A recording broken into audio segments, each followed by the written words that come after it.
Welcome to all the classic car enthusiasts. I haven't made any videos, but I just thought I'd do you a very quick little update, tell you what's going on. There won't be any car work, so if you want to switch off now, that's up to you guys. Just to basically tell you what it is. So well, we've got friends over from Germany, from the north of Germany. In fact, we went out and played 9 holes this morning. And I only play golf once a year. And if you're interested, the handicap I have is the clubs and the ball. But I'm quite pleased actually, because the guy I played with, or who I only play with once a year when he comes, or twice or 3 times when he comes for a week, he plays quite often. And I beat him on 5 holes, and he took 1, and the other 3 were equal. So I'm quite pleased. But it was a bit of a hack, I have to say. Anyway. Just to let you know, I've got parts coming now for the XK150 for both of them, which is mainly the shims for the suspension. So that means we can get them both up on the wheels and get this engine and gearbox fitted so that both chassis are rolling. But unfortunately, there's some parts for the cars that you can't now buy. I mean, obviously the car was built in 1958. I think stopped production in '61 when the E-Type came out. It may have been '60, I'm not sure.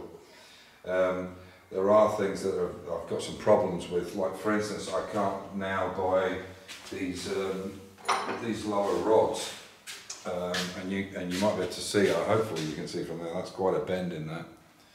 So if there's any guys that are into the heavy metal work, now I'm wondering whether to heat that and try and straighten it, or try and straighten it cold. And I'm thinking if it's cold it might fracture. So I'm not sure whether we should put it in an oven, try and heat it and then try and straighten it. But the problem is you cannot buy these. I'm sure I could get one made, or there's somebody out there. So if anybody knows in the Jaguar world where you can get these lower arms, I think this is the usual situation where somebody's jacked it up.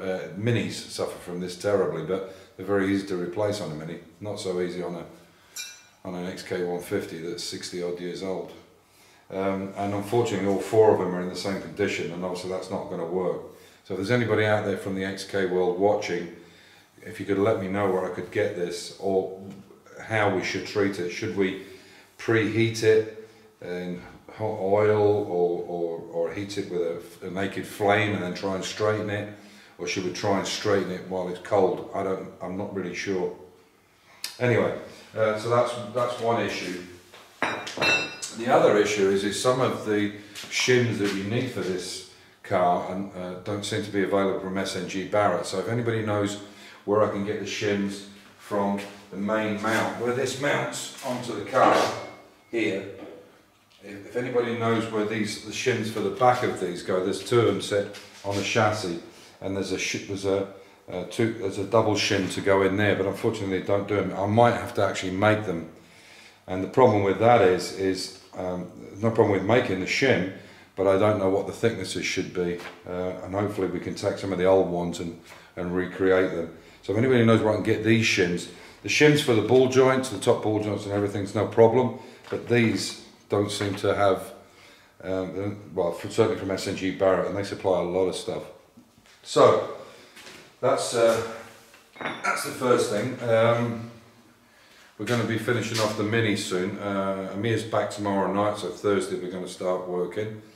On the 1st of July I'm taking over, renting a new place where we're going to do all the metal work until our new workshop is built down the bottom, because it looks like it's going to take some time to get planning permission as normal.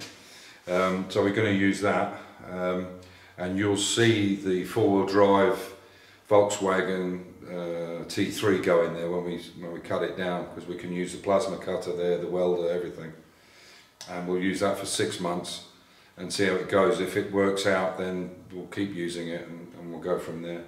But what I would like to do, just to say, it's going to be a real quick short video, a couple of shout outs. There's a new site that I found. I got it from Tom, Mini Tom, and it's called Essex Mini. Essex Mini, as in Essex, just outside London. And it's a guy called Chris, and he's doing a Mini now, but he's doing everything on it. He's going to do the engine, the suspension, everything, and bodywork. In fact, he's doing the bodywork already. Really good, really great site. He's only had 3 videos out. I think he's got 18 subs. So let's see if we can get around him. And the other thing is, it's worth watching in. He's made a cabinet, a metal cabinet, like an old tool cabinet, and he silver backed it and put a heater in the bottom of it, or a heater rods, and made a powder coating cupboard.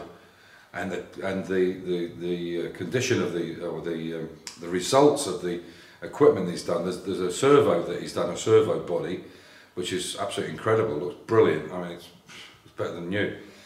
And because we all know powder coating is extremely expensive, I use a lot of hammerite because it gives that kind of finish and a toughness, but certainly not as good as powder coating. But powder coating is extremely expensive. So Essex Mini, Chris, have a look in. Really good site, and really get his subs up.